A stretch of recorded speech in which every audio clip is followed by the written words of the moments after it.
Thank you for joining us today. This is the first time I'm able to have a conversation with you, sitting here as a member of the council in an at-large capacity, but I've attended numerous forums throughout the county over the last year or so.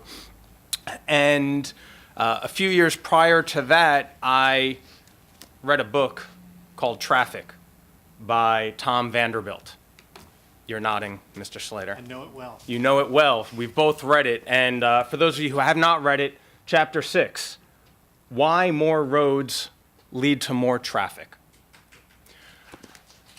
I have concerns with this proposal because what I think is going to happen, which historically has been alluded to has happened, is that residents are going to continue, or future residents are going to move here, move to Frederick County, move to Washington County, thinking that they will have a clear path down to Washington, D.C. or anywhere else they need to go because of these promises that are being made. And history has shown us that we can't build our way out of this problem. And so I have a few questions. As has been mentioned by my colleagues, part of the proposal is for only widening I-270 up through Shady Grove. And at that juncture, we're then really getting from what's proposed to be 16 lanes of traffic down to 4. Talk to me about how that is not a bottleneck in and of itself. First, I think we need to recognize that we have our innovative congestion relief project that is underway today, should be delivered totally in when?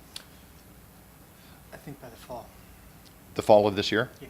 Okay, so by the fall of this year, we should see the implementation of our short-term, and I stress short-term, solutions to the traffic congestion on I-270 to keep the traffic moving as best we can. We know that by itself, what we have done, again, will have a limited benefit of life for us. So we are attempting to address the flow of traffic. The idea that says more roads brings more traffic, absent economic development and population growth, I don't believe constructing roads would generate more traffic. I think the traffic that we are seeing, we are not leading to the growth of traffic. We are responding to the growth of traffic is what we are seeing today. Because the logic would be if more roads causes more traffic, then the opposite of that should be true too. Less roads should mean less traffic, and that doesn't play out. We as a region, I think for many decades have thought that eventually people will get tired of congestion and they're going to move to transit. And it's not happened. People have, for whatever reason, have chosen to remain within their vehicles. And where we are seeing the impacts of that today are from apps like Waze and Google and others that are taking volumes of traffic through people's neighborhoods. And we are seeing heavy traffic going in front of schools, parks, and residential streets that it was never designed to have. And so what we are hoping will occur with this construction is to actually bring traffic out of those neighborhoods and back onto these roads. So we actually hope we see more traffic where it should be rather than where it shouldn't be. The statement that says we're going to have this bottleneck going from 4 lanes to 16. Whatever 16. Obviously coming down, that won't be the bottleneck, but going up there will be, and that's why our proposal for this program goes all the way to Frederick. We know something has got to be done within that area. We have to be able to pay for it, and that's why it's sequenced the way it is. So yes, we're going to see bottlenecks, and we're going to act as quickly as we can to alleviate that bottleneck. Well, and as my colleague, Councilmember Rice said, I don't think the sequencing makes sense, but you said it's all about the money. It's not about what makes most sense, right? Okay. So, Moving from I-270 down to the Beltway, traffic already backs up along the Beltway for drivers who are trying to get off the ramps and onto some of the state roads. But does your promise include capacity for those off-ramps? Will Maryland Department of Transportation require tolls for any additional off-ramps to get onto any of those state highways? I'm sorry. Let me touch really two parts of the question. So, no, the only priced capacity would be capacity on main line. There wouldn't be any kind of ramp access toll or anything along that line. But as we get into the really detailed traffic and understand exactly where the movements are, we would look and see what capacity would be needed, whether they are on the ramps themselves or storage of queues, those types of things. It's also important to note that we're working around the system today to upgrade our signals to our smart signal program and create a more adaptive arterial system in this network approach. Okay.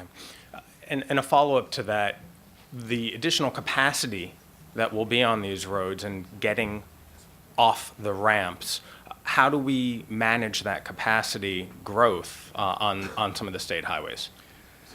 So we have to, one, find the best way to balance that. So it's balancing access points, but also creating efficiencies in those signal systems. So, it's managing the system and maximizing the operational capacity that we have out there today.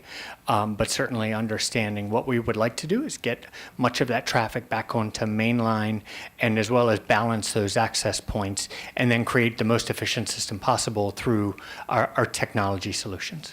See, our expectation is that we will see an improvement of flow on arterials minimally. So our estimate is somewhere between 2 and 4% improvement in the flow of traffic.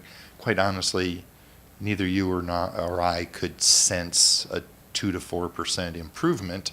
But the reality is you shouldn't experience worse traffic than what we're seeing on the arterials.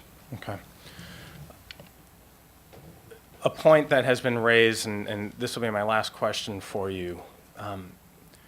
Just last night, the State Highway Administration had a presentation to the Up County Citizens Advisory Board. And when asked about the taking of homes and taking of private property, it was SHA that said it was not the intention to do so. You, Secretary Ron, have elaborated a little bit more today, but last Labor Day, your boss, Governor Hogan, said, quote, "I can assure you we're not taking homes." So, Secretary Ron, my question to you is, can you commit to upholding Governor Hogan's promise that no homes will be taken? We have been directed to incentivize and prioritize not taking homes. And so what you had said earlier was that there will be within the proposals, there will be a disincentive to take homes. Is that correct? Correct. So if all the proposals come in with the taking of homes, that's the only option that we have. We will have to thoroughly evaluate the proposals that come into us. In our conversations with potential proposers, they have told us that they can avoid homes, but that it will have a substantial cost. And again, avoiding homes in their numbers were very small, very small. So we will further incentivize them to take that approach to not take homes. I'll say this, Secretary Ron, you in your opening remarks, you said there was global interest in this project. And I can understand why there's global interest in this project, because what we have here is private companies building toll lanes gained through what I expect to be the seizure of private property. That's why there's global interest in this project.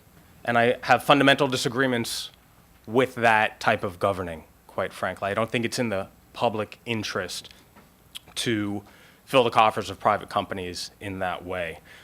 And I live 3 blocks from the Beltway. I hear it every day. I hear it every night. My neighbors are worried. People are scared about their homes, about what's going to happen. They are scared about the additional capacity that'll be pouring onto Colesville Road, Georgia Avenue, Connecticut Avenue, Rockville Pike, all of these state highways that will have additional capacity, and how we manage other priorities like Vision Zero when you have more cars speeding down those roads, which are already unsafe.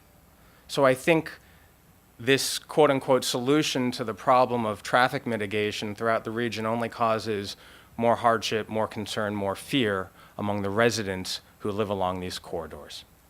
Thank you for being here today.